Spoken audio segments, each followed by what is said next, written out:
जय जगन्नाथ पिला माने आज आम तुम साहित्य बहीर पाठ 6 रे थिबा नुआखाई विषयटीर प्रश्नोत्तर आलोचना करवा।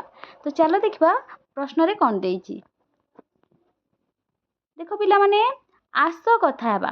तो एक नंबर देइछि पर्वपर्वाणी दिन तुम घरे केउ सब मिठा पिठापଣା आदि तैयारी करा जाए। तो आमे उत्तर देखिबा।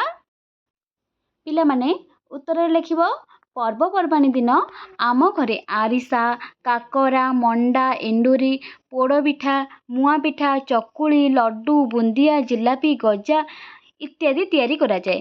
तो आउरी मध्य अनेक पिठा तैयारी करा जाउथो। जदि जोगुडा तुमको जानिचो तुमे लिखि परिबो। बुझेला पिला माने। तो देखिया आमे सेकंड क्वेश्चन ने कोन देइछि। देखो पिला माने 2 नंबर देइछि तुमको केउ पिठा और मिठा भलो लागे। तो आमे उत्तर देखिबा। मते मंडा पिठा पोड़ पिठा काकरा चकुली आरिसा और एंडुरी पिठा भलो लगे। मिठा मध्यरे रसावली रसगोला जिलापी इत्यादि भलो लगे। 3 नंबर देइछि से सब पिठा केउ सब पर्व रे तैयारी हुए। तो आमे उत्तर देखिबा। आमे उत्तर कौन लिखिबा रज पर्व रे पोड़ पिठा प्रथमाष्टमी रे एंडुरी पिठा चिता लगी चितौ पिठा दुर्गा पूजा रे मंडा पिठा गणेश पूजा रे चकुली पिठा दोल पर्व रे काकरा गजा निमिकी रसावली आणबसा रे सरू चकुली बुढ़ा चकुली मंडा। तो यहीपरि अनेक पिठा आम पर्वपर्वाणी रे माने होई थाए घरे घरे होई थाए। देख पिला माने 4 रे देइछि तुम अंचल रे केउ पर्व पालन करा जाए से सब पर्व और नुआखाई मध्य रे कौन सब समानता रही। तो आमे उत्तर रे कौन लिखिबा देखिबा। देख पिला माने आम अंचल रे दोल पर्व रज पर्व दशहरा कुमार पूर्णिमा सरस्वती पूजा गणेश पूजा प्रथमाष्टमी प्रभृति पर्व पालन करा जाए। सेही पर्व मध्यरु माणबसा पर्व प्रथमाष्टमी पर्वर नुआखाई पर्व सहित समानता रही। एही पर्व रे नुआखाई भली सेही वर्ष रे अमल नुआ धान रे पिठा पଣା करा जाए। नुआ धान केंडा रे बेणी होई लक्ष्मी माता को आवाहन करा जाए पूजा करा जाए। बुझिला कि 5 रे देइछि आम राज्य रे अनेक पर्वपर्वाणी रे शोभायात्रा मान बाहरी थाए। तुमे देखिथिबा शोभायात्रा गुड़िकर तालिका कर ताहा विषय रे निजर अनुभव कुह। उत्तर लिखिबा आम राज्य रे पालन करा जाउथुवा पर्वपर्वाणी मध्यरु रथयात्रा दुर्गा पूजा सरस्वती पूजा गणेश पूजा रामनवमी दोल यात्रा पर्व मानकरे शोभायात्रा बाहरी थाए। आमे एही सबु शोभायात्रा देखिछु। एही शोभायात्रा देखि आमे आनंद अनुभव करू। एही समय रे विभिन्न आलोक सज्जा सहित दोली ओ दुकान बजार पसरा मिली थाए। सांगसाथी और बंधु परिजन सहित मिसिबार यह एक सुजोग। तापर देखिए पिला माने कौन देइछि पाठरु किछि प्रश्न गुड़िकर ठीक उत्तर आगरे ठीक चिन्ह दबा। नुआखाई पर्व केउ तिथि पालन करा जाए। तो आमे जानिछन देखिबा नुआखाई पर्व भाद्रव मास शुक्ल पक्ष केते पंचमी तिथि रे भाद्रव मास शुक्ल पक्ष पंचमी तिथि रे नुआखाई पर्व पालन करा जाए। तो आमे आंसर कोड लिखबा ठीक कोड मारिबा एठी। तापरे देख द्वितीय रे देइछि पर्वपर्वाणी पालनर मुख्य उद्देश्य कौन। तो आमे उत्तर लिखिबा जीवन रे दुख विषाद को दूर करिबा। बुझिला कि तापर देखिबा एही पर्व सब वर्गर लोक पालन करथांती कारण काहेकि पर्व पालन करथांती ताले यार उत्तर हबो एही पर्व जनसाधारण को सामाजिक बंधनर गुरुत्व शिखाई थाए। कौन शिखाई थाए सामाजिक बंधनर गुरुत्व शिखाई थाए। बंची थिले आर वर्षे के देखा हेमा।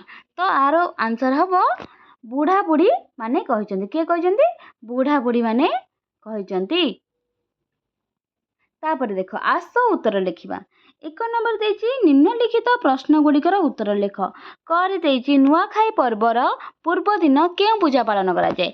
तो आमे जानिचंती नुआखाई पर्वर पूर्व दिन श्री गणेश पूजा पालन करा जाए। तो आमे उत्तर देखिबा किपरि लिखिबा। देखो उत्तर लिखिबा पिला माने विघ्न विनाशक श्री गणेश पूजा पालन करा जाए। बुझिला कि खरे देइछि नुआखाई पर्व रे नर नारी माने दुकान बजार रे कौन बिका किना करंती। तमे उत्तर लिखि ଏହି ପର୍ବରେ ନରନାରୀମାନେ ଦୋକାନରୁ ନୂଆ ଲୁଗା, ଚୁଡ଼ି, ମିଠା ଓ ପିଠାପଣା ପାଇଁ ନଡ଼ିଆ, ଛେନା, ଘିଅ, କଦଳୀ, ପୂଜା ପାଇଁ ଦୀପ, ଧୂପ, କର୍ପୂର ସାମଗ୍ରୀ ଏବଂ ଘର ସଜାଇବା ଜିନିଷ ବିକାକିଣା କରନ୍ତି। ଘରେ ଦେଇଛି ପିତୃପୁରୁଷଙ୍କୁ ପିଣ୍ଡଦାନ ପରେ ଘରେ କିପରି ପୂଜା କରାଯାଏ? ତ ଆମେ ଉତ୍ତର ପିତୃପୁରୁଷଙ୍କୁ ପିଣ୍ଡଦାନ ପରେ ନୂଆ ଧାନ କେଣ୍ଡା, ଚୁଡ଼ା ଓ ପିଠାପଣା ଦେବ ଦେବୀଙ୍କୁ ସମର୍ପଣ କରି ପୂଜା କରାଯାଏ। ପିଲାମାନେ ଏଠି ଲେଖିବ ଦେବା ଦେବୀ। କ'ଣ ଲେଖିବ?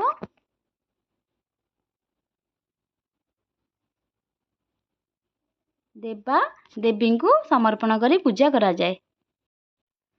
ଘରେ ଦେଇଛି ନୂଆଖାଇ ଭେଟଘାଟ କ'ଣ ବୁଝାଇ ଲେଖ। ଦେଖ ପିଲାମାନେ ଆମେ ଲେଖିବା ନୂଆଖାଇ ପରେ ଘରର ଝିଅ ବୋହୂମାନେ ନୂଆ ଶାଢ଼ୀ ଓ ଡ୍ରେସ୍ ପିନ୍ଧି ବଡ଼ଙ୍କୁ ପ୍ରଣାମ କରି ଆଶୀର୍ବାଦ ନେବା ଏବଂ ଏକାଠି ହୋଇ ଖୁସି କରିବାକୁ ନୂଆଖାଇ ଭେଟଘାଟ କୁହାଯାଏ। ଦେଖ ପିଲାମାନେ ତଳେ ଦିଆଯାଇଥିବା ଉତ୍ତର ସମ୍ପର୍କିତ ବାକ୍ୟାଂଶକୁ ବହିରୁ ଖୋଜି ଲେଖ। ଗୋଟିକର ନମୁନା ଦିଆଯାଇଛି। ଦେଖ ଉତ୍ତର ସମ୍ପର୍କିତ ବାକ୍ୟ ଆଉ ତାର ବାକ୍ୟାଂଶ ଆମେ ଲେଖିବା ବା ଗଦ୍ୟାଂଶ। ପିଠା ପାଇଁ ନଡ଼ିଆ ଗୁଡ଼ ଯୋଗାଡ଼ କରନ୍ତି। ତାର ଗଦ୍ୟାଂଶରେ ଦେଇଛନ୍ତି ମିଠା ଓ ପିଠା ପାଇଁ ଚାଉଳ, ନଡ଼ିଆ, ଘିଅ, ଗୁଡ଼ ଯୋଗାଡ଼ କରାଯାଏ। ତାପରେ ଘରେ ଦେଇଛି ଅନ୍ନ କଷ୍ଟ ଦୂର ପାଇଁ ଠାକୁରଙ୍କୁ ଡାକନ୍ତି। ତ ଆମେ ଉତ୍ତର ଲେଖିବା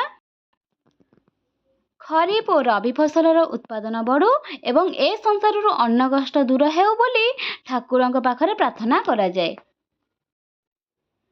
ଘରେ ନୂଆ ଲୁଗା କିଣାକିଣିରେ ଗହଳି ଜମି ଉଠେ। ତ ଆମେ ଉତ୍ତର ଲେଖିବା ପୂଜା ପାଇଁ ଧୂପ, ଦୀପ, କର୍ପୂର, ବସ୍ତ୍ର ଓ ପରିଧାନ ପାଇଁ ନୂଆ ଲୁଗା କିଣାକିଣିରେ ଗହଳି ଜମି ଉଠେ।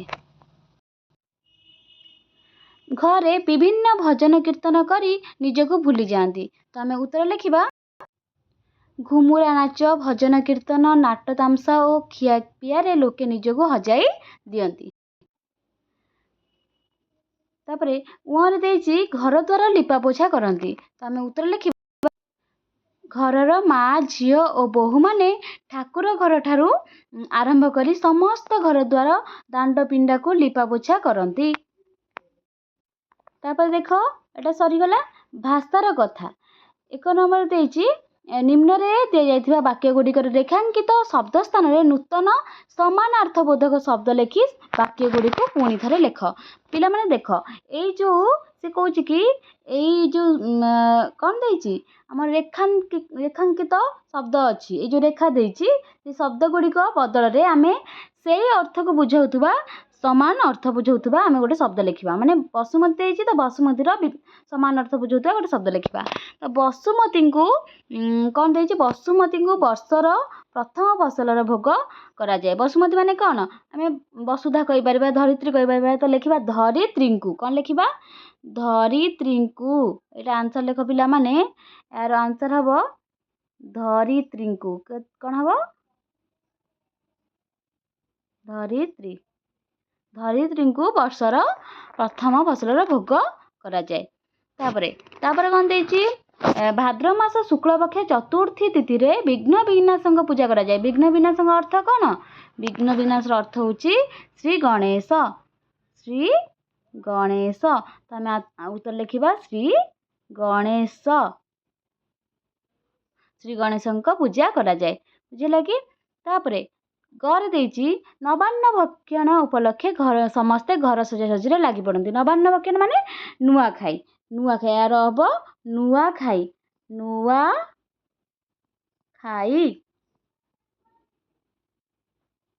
ତାପରେ ଦେଇଛି ସାନମାନେ ବଡ଼ମାନଙ୍କୁ ଜୁହାର କରି ପ୍ରସାଦ ସେବନ। ଜୁହାର ଆମେ କ'ଣ ଲେଖିପାରିବା? ପ୍ରଣାମ। କ'ଣ ଲେଖିବା? ପ୍ରଣାମ। ତାପରେ ଦେଇଛି ନୂଆ ଚୁଡ଼ା, ଘିଅ, ମହୁ, ଗୋରସ, ଗୁଡ଼, କଦଳୀ ମିଶାଇ ପ୍ରସାଦ ପ୍ରସ୍ତୁତ କରାଯାଏ। ଗୋରସ ବଦଳରେ ଆମେ କ'ଣ ଲେଖିବା? ଦେଖ ପିଲାମାନେ ଗୋରସ। ଗୋରସ ମାନେ କ'ଣ? ଗାଈର ରସ। ଗାଈର ରସକୁ କହିଲେ କ୍ଷୀର ବୁଝାଏ। କ'ଣ? କ୍ଷୀର। ନୂଆ ଚୁଡ଼ା, ଘିଅ, ମହୁ, କ୍ଷୀର, ଗୁଡ଼, କଦଳୀ ମିଶାଇ ପ୍ରସାଦ ପ୍ରସ୍ତୁତ କରାଯାଏ। ବୁଝିଲା କି? ତ ଦେଖ ନିମ୍ନ ଦେଇଥିବା ଉଦାହରଣକୁ ବୁଝି ବାକ୍ୟ ଗୁଡ଼ିକୁ ପୂରଣ କର। କରି ଦେଇଛି ଯେଉଁଠି ଦେଖ ଆନନ୍ଦ ହିଁ ଆନନ୍ଦ ଓ ଖୁସି ହିଁ ଖୁସି। ତ ଆହୁରି ସେହିପରି ଆମେ ଲେଖିବା ଘରେ ସମୁଦ୍ର କୂଳକୁ ଗଲି। ଯେଉଁଠି ଦେଖ କ'ଣ ଲେଖିପାରିବା ଆମେ? ପାଣି ହିଁ ପାଣି ଲେଖିପାରିବା, ନହେଲେ ବାଲି ହିଁ ବାଲି। ଯେଉଁଠି ଦେଖ ବାଲି ହିଁ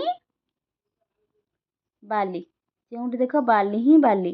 ତାପରେ ଘରେ ଘରେ ଯେଉଁଠି ଦେଖ ପିଠାପଣା, ଆଉ କ'ଣ ହବ? ପିଠାପଣା ହିଁ ପିଠାପଣା। ତାପରେ ବ୍ୟକ୍ତି ବ୍ୟକ୍ତି ମଧ୍ୟରେ ସ୍ନେହ ହିଁ ସ୍ନେହ, ସ୍ନେହ ହିଁ ସ୍ନେହ, ବୁଝିଲେ କି? ସ୍ନେହ ହିଁ ସ୍ନେହ। ତ ଏହିପରି ଦେଇଛି। 3 ନମ୍ବରରେ ରେଖାଙ୍କିତ ଶବ୍ଦ ଗୁଡ଼ିକର ବଚନ ବଦଳାଇ ବାକ୍ୟକୁ ପୂରଣ କର। ଦେଖ ଗୋଟେ ଦେଇଛି, ଆମେ ସେହିପରି ଲେଖିବା। ନୂଆଖାଇରେ ଘରର ମୁଖିଆ ପୂଜା କରନ୍ତି ଏବଂ ଗାଁର ମୁଖିଆ ମାନେ ପୂଜା ପାଠରେ ବସନ୍ତି। ଏଇଟା ଦେଖ ମୁଖିଆ ଦେଇଛି, ଏଠି ମୁଖିଆ ମାନେ, ତ ସେଇଭଳି ଆମେ ଆଉ ପଢ଼ିବାନି, ଆମେ ଆର ସର୍ଟକଟ୍ରେ ଆନ୍ସର୍ ଲେଖିଦେବା। ଏଠି ଦେଇଛି ଗୁରୁଜନ, ତ ଗୁରୁଜନ ମାନେ କ'ଣ ହବ? ଗୁରୁଜନ ମାନେ, ଗୁରୁଜନ ମାନେ। ତାପରେ ଦେଇଛି ନୂଆଖାଇ ପର୍ବରେ କୃଷକ ଖୁସି ଥାଏ ନୂଆ ଫସଲ ଅମଳ ପାଇଁ। କୃଷକ ମାନେ କ'ଣ ଲେଖିବା? କୃଷକ ମାନେ, କୃଷକ ମାନେ, ଏହାର ବଦଳରେ ଲେଖିବା କୃଷକ ମାନେ, ହେଲା। ଏଠି ଲେଖିବା କୃଷକ ମାନେ, କୃଷକ ମାନେ। ତାପରେ ଦେଇଛି, ତାପରେ ଏଠି ଦେଇଛି ନଦୀ। ଦେଖ ଆମ ଦେଶରେ ଏହିପରି ନଦୀ ଗୁଡ଼ିଏ, ନଦୀ ମାନେ ଲେଖିପାରିବେ ନଦୀ ଗୁଡ଼ିଏ, ମାନେ ଅନେକ ନଦୀ, ନଦୀ ଗୁଡ଼ିଏ, ବା ଲେଖିବା କ'ଣ? ଅରେ ଲେଖିପାରିବା ଅନେକ ନଦୀ, ଅନେକ ନଦୀ, ହେଲା। ତାପରେ ସବୁ ବାଲ୍ଟି ପାଣିରେ ଭରିଛି, ସବୁ ବାଲ୍ଟି ପାଣିରେ ଭରିଛି, କେବଳ ଗୋଟିଏ ବାଲ୍ଟି। ଏବେ ଏଠି ଦେଇଛି ସବୁ ଦେଇଛି, ଆମେ ତାକୁ ଚେଞ୍ଜ କରିଦେବା। ଖାଲି ଗୋଟିଏ ବାଲ୍ଟି, କ'ଣ ଲେଖିବା? ଗୋଟିଏ ବାଲ୍ଟି। ତ ଦେଖିଲ ପିଲାମାନେ। ତାପରେ 4 ନମ୍ବର ଦେଇଛି, ଯେତେବେଳେ ଜଣେ କହୁଥିବା କଥାକୁ ଆମେ ଲେଖା ଆକାରରେ ପ୍ରକାଶ କରୁ ସେତେବେଳେ ଗୋଟିଏ ଚିହ୍ନର ବ୍ୟବହାର କରାଯାଏ। ଏହାକୁ ଉଦ୍ଧୃତ ଚିହ୍ନ କୁହନ୍ତି। ଉଦାହରଣ ସ୍ୱରୂପ ମା କହିଲେ ଆଜିଠାରୁ ଆମର ନୂଆବର୍ଷ ଆରମ୍ଭ ହେଉଅଛି। ତ ଏଇଟା ହେଉଛି ଉଦ୍ଧୃତ ଚିହ୍ନ। କୋଉଟା? ଏଇ ଦେଖ, ଏଇ ଦୁଇଟା ହେଉଛି ଉଦ୍ଧୃତ ଚିହ୍ନ। ଏପଟେ ଦେଇଛି। ଏହିପରି ଆଉ 2ଟି ବକ୍ତବ୍ୟ ପାଠରୁ ଖୋଜି ଲେଖ। ଆମେ ଲେଖିବା। ଦେଖ ପିଲାମାନେ, ଆଉ ପରେ ଏମିତି କ'ଣ ଲେଖିପାରିବା? ବୁଢ଼ାବୁଢ଼ୀ ମାନେ ହସ ଖୁସିରେ କହନ୍ତି ବଞ୍ଚିଥିଲେ ଆର ବର୍ଷକେ ଦେଖା ହେମା। ତ ଆମେ ଏଇଟା ଦେଖ, ଏଇଟା ହେଉଛି ଉଦ୍ଧୃତ ଚିହ୍ନ। ସେହିପରି ଗାଁର ସମସ୍ତେ କୁହନ୍ତି ଖରିଫ ଓ ରବି ଫସଲର ଉତ୍ପାଦନ ବଢ଼ୁ ଏବଂ ସଂସାରରୁ ଅନ୍ନ କଷ୍ଟ ଦୂର ହେଉ। ଉଦ୍ଧୃତ ଚିହ୍ନ ଦେଖିଲ? ଏଇଭଳି 2ଟି ଦେଖ ପିଲାମାନେ।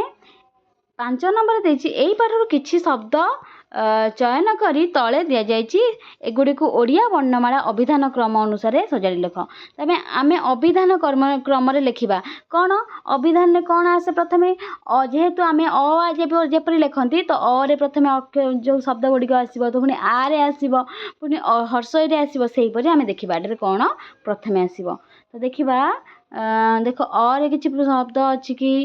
ଅରେ କିଛି ଶବ୍ଦ ଅଛି କି? ଦେଖିବା, ଗୋଟେ ଉପରକୁ ଉଠେଇଦେବା। ଦେଖ ଅରେ ନାହିଁ, ଅରେ ନାହିଁ, ତ ତାପରେ କ'ଣ ହବ? ଆରେ। ତାହେଲେ ଆମେ ପ୍ରଥମେ ଏଇଟା ଲେଖିବା 1।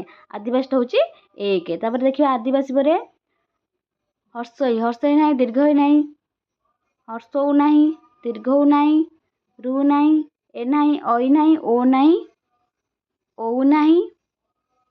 ତାପରେ କ ଆସିଲା। ଦେଖ କଲମ, କ'ଣ ସେଟା 2ରେ, ହେଲା। କ ପରେ ଖ, ଦେଖ ଖ ଆସିବ 3ରେ। ତାପରେ ଗରେ ଦେଖ 2ଟା ଅଛି, ଗଣେଶ ଗୁରୁଜନ। ଦେଖ ଗ ତ 2ଟା ଅଛି, ମାନେ ଆମେ ପ୍ରଥମେ ଗରେ ଆମେ ଆ କାର ନାହିଁ, ହର୍ଷଇ କାର ନାହିଁ, ତାହେଲେ ଆମେ ନେବା ଗଟା, ଗଣେଶ। ଗଣେଶ ହବ 4, ଯେହେତୁ ଏଥିରେ ହର୍ଷଉକାର ଅଛି ଆମେ ଲେଖିବା ଏଟା 5। ଗ ପରେ ଘ ଆସିବ କାହିଁ? ଘଡ଼ି ଘୁମୁରା। ସେହିପରି ଘରେ ଏଠି ଦେଖ କିଛି କାର ନାହିଁ, ଏଟା ନେବା ଆମେ 5 ପରେ 6। ତାପରେ ଘୁମୁରା ନେବା 7। ତାପରେ ଗ ଘ ଗଲା, ଗ ଘ ଉଁ ଚ ଛ ଜ ଝ ଚ ଆସିବ ଚନ୍ଦନ। କ'ଣ ଆସିବ? ଏଟା ହେଉଛି 7 ପରେ 8 ଚନ୍ଦନ।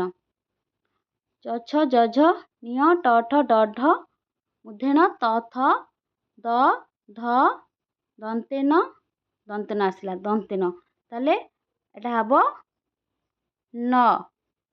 9 ଦିନ ପରେ ପ ଫ ଆସିଲା, ଏଟା ହେବ 10। ପ ଫ ବ ଆସିଲା 11, ଏଟା ହେବ ବସୁମତୀଟା 11। ଲୁଗାପଟା ହେଉଛି 12। ବୁଝିଲା ପିଲାମାନେ? ଦେଖ ଆଉ ଥରେ କହିଦେଉଛି। ଆଦିବାସୀ 1, ଖଜଣା 2, କଲମ 2, ଖଜଣା 3, ଗଣେଶ 4, ଗୁରୁଜନ 5 ନମ୍ବରରେ ଆସିବ। 6 ନମ୍ବରରେ ଆସିବ ଘଡ଼ି, 7ରେ ଆସିବ ଘୁମୁରା, 8ରେ ଆସିବ ଚନ୍ଦନ, 9ରେ ଆସିବ ନରନାରୀ, 10ରେ ଆସିବ ଫସଲ, 11ରେ ବସୁମତୀ, 12ରେ ଲୁଗାପଟା। ବୁଝିପାରିଲା? ଏଇଭଳି ଲେଖିବ। ତାପରେ ଦେଖ, ତୁମ ଘରେ ପର୍ବପର୍ବାଣୀ ପାଳନ ପାଇଁ କିପରି ପ୍ରସ୍ତୁତି କରାଯାଇଥାଏ? ତ ଆମେ ଉତ୍ତର କିପରି ଲେଖିବା ଦେଖିବା। ଦେଖ, ପର୍ବପର୍ବାଣୀ ପାଳନର ପୂର୍ବଦିନ ଘର ପରିଷ୍କାର ପରିଚ୍ଛନ୍ନ କରାଯିବା ସହ ଲିପା ପୋଛା ମଧ୍ୟ କରାଯାଏ। ପର୍ବପର୍ବାଣୀ ଅନୁଯାୟୀ ହେବାକୁ ଥିବା ପିଠାପଣା ପାଇଁ ପ୍ରସ୍ତୁତି କରାଯାଇଥାଏ। ଘରେ ବ୍ୟବହୃତ ଜିନିଷ ତଥା ପିଢ଼ା, ଖଟୁଲି, ଡାଲାକୁଲା, ଝାଡ଼ୁ ଇତ୍ୟାଦିକୁ ସଫା କରାଯାଏ।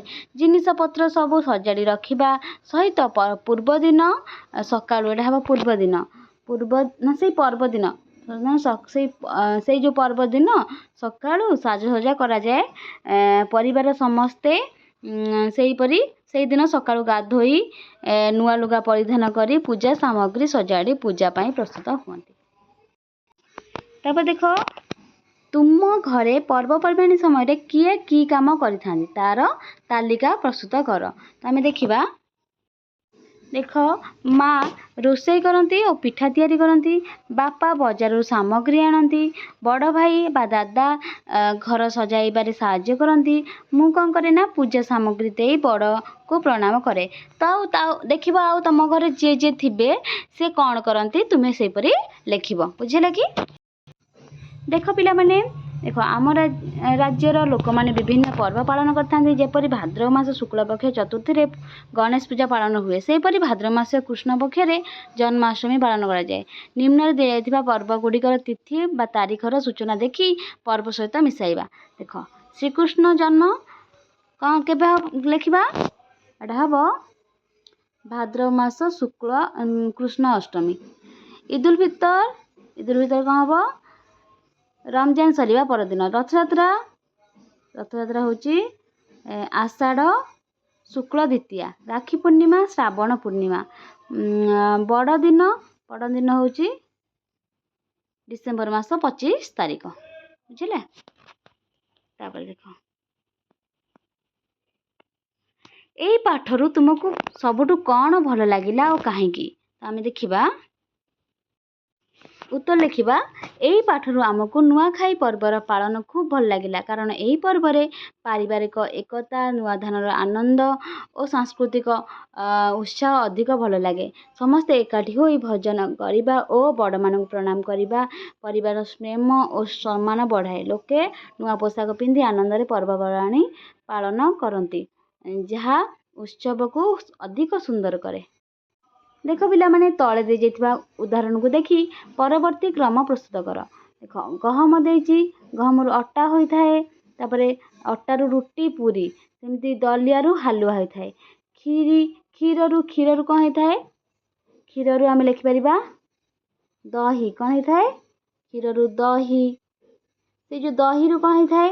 ଦହିରୁ ହୋଇଥାଏ ଘିଅ। ଦହିରୁ ଘିଅ ହେଇଥାଏ ଆଉ ଛେନା ହେଇଥାଏ। ସେମିତି ଆଖୁରୁ ଚିନି। ଆଖୁରୁ କ'ଣ ହେଇଥାଏ? ଚିନି ହେଇଥାଏ। ତ ଚିନିରୁ କ'ଣ ହେଇଥାଏ? ଚିନି ଆମେ କ'ଣ ମିଠା ତିଆରି କରିଥାନ୍ତି। ଚିନି ମିଠା। ଚିନି ଆଉ କ'ଣ? ଗୁଡ଼। ହେଲା? ସେଭଳି ଚାଉଳରୁ କ'ଣ କରିପାରିବା? ଚାଉଳରୁ ଆମେ ଚାଉଳ ଚୁନା କରିପାରିବା, ନହେଲେ ଚାଉଳରୁ ମୁଢ଼ି କରିପାରିବା। ମୁଢ଼ିରୁ ମୁଆଁ କରିପାରିବା। ହେଲା? ଏହିପରି ଲେଖିବ। ଦେଖ, ତଳେ କେତେ ଗୁଡ଼ିଏ ଶବ୍ଦ ଦିଆଯାଇଛି, ସେଗୁଡ଼ିକୁ ବ୍ୟବହାର କରି ତୁମ ସାଙ୍ଗ ନିକଟକୁ ନୂଆଖାଇ ପର୍ବ ବିଷୟରେ ଲେଖି ଜଣାଅ। ତ ଆମେ ଦେଖିବା କିପରି ଲେଖିବା। ଦେଖ ପିଲାମାନେ, ଏହିପରି ଲେଖିବ। ପ୍ରିୟର ସାଙ୍ଗ, ତୁମର ପ୍ରିୟ ସାଙ୍ଗ ଯିଏ ବି ହେଇଥାଉ ତା ନାଁ ଲେଖିବ। ହେଲା? ପ୍ରିୟର ସାଙ୍ଗ, ମୁଁ ଏଠି ଲେଖିଛି ସୁପ୍ରଭା। କେମିତି ଅଛୁ? ମୁଁ ଭଲରେ ଅଛି, ଆଶା କରେ ତୁ ମଧ୍ୟ ଭଲ ଥିବୁ। ଆମର ସାମାଜିକ ପର୍ବ ନୂଆଖାଇ ପାଖେଇ ଆସୁଛି। ଏହି ପର୍ବ ପାଳନ କରିବା ପାଇଁ ସବୁଆଡ଼େ ଖୁସିର ମାହୋଲ ରହିଛି। ଏହି ପର୍ବ ମୁଖ୍ୟତଃ କୃଷକମାନଙ୍କ ପାଇଁ ଖୁସି ଆଣିଥାଏ। ଏହି ପର୍ବ ଆମେ କ'ଣ ଲେଖିବା, ଏହି ଦିନ ସମସ୍ତେ ନୂଆ ପୋଷାକ ପିନ୍ଧନ୍ତି, ଧନୀ ଦରିଦ୍ର ଭେଦଭାବ ଭୁଲିଯାଆନ୍ତି, ଘରକୁ ଝିଅ ବୋହୂ ଆସନ୍ତି, ସମସ୍ତଙ୍କ ସହିତ ଭେଟଘାଟ ହୁଏ। ମା ମାନେ ଘରେ ପିଠାପଣା ତିଆରି କରନ୍ତି। ସେହିପରି ପରିବାରର ମୁରବୀ ଇଷ୍ଟଦେବୀଙ୍କୁ ନୂଆ ଚୂଡ଼ା ଅର୍ପଣ କରନ୍ତି। ଏହି ପ୍ରଥାକୁ ନବାନ୍ନ ବା ନୂଆଖାଇ କୁହାଯାଏ। ଏହାପରେ ସମସ୍ତେ ବଡ଼ମାନଙ୍କୁ ଜୁହାର ହୁଅନ୍ତି। ସନ୍ଧ୍ୟାବେଳେ ସମାଜରେ ଘୁମୁରା ନାଚର ଆସର ଜମେ।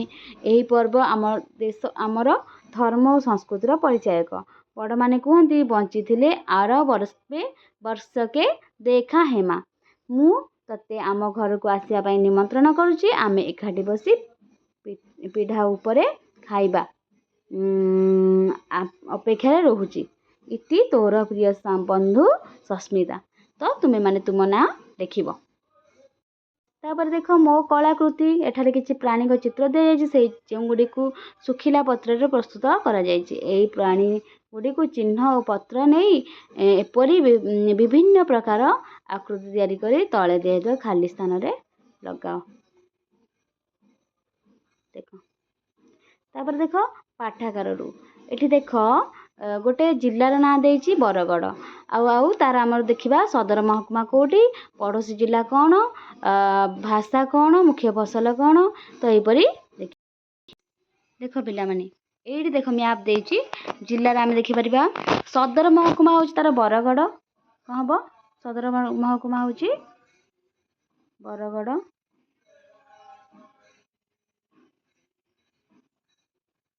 ପଡ଼ୋଶୀ ଜିଲ୍ଲା ଦେଖ, ପଡ଼ୋଶୀ ଜିଲ୍ଲା କ'ଣ ଦେଇଛି ତୁମକୁ ଦେଖିବା ପାଇଁ ମୁଁ କହୁଛି। ଦେଖ, ବରଗଡ଼ର ପଡ଼ୋଶୀ ଜିଲ୍ଲା ମାନେ ପାଖାପାଖି ଜିଲ୍ଲା ହେଇପାରିବ ବଲାଙ୍ଗୀର, ସୁବର୍ଣ୍ଣପୁର, ସମ୍ବଲପୁର, ଏହିପରି ହେଇପାରିବ। ଦେଖିଲ, ଏଇଟାକୁ ବି ନୂଆପଡ଼ା ଲାଗିଛି। ତ ଆମେ ଲେଖିପାରିବା ବଲାଙ୍ଗୀର, ସୁବର୍ଣ୍ଣପୁର, ସମ୍ବଲପୁର। ବୁଝିଲା କି? ତାପରେ ଭାଷା ହେଉଛି ତାର ସମ୍ବଲପୁରୀ। କ'ଣ ହେବ? ଭାଷା ସମ୍ବଲପୁରୀ। ମୁଖ୍ୟ ଫସଲ କ'ଣ? ଧାନ। ପର୍ବ ହେବ ନୂଆଖାଇ। ଆଉ ନୃତ୍ୟ ହେଉଛି ସମ୍ବଲପୁରୀ।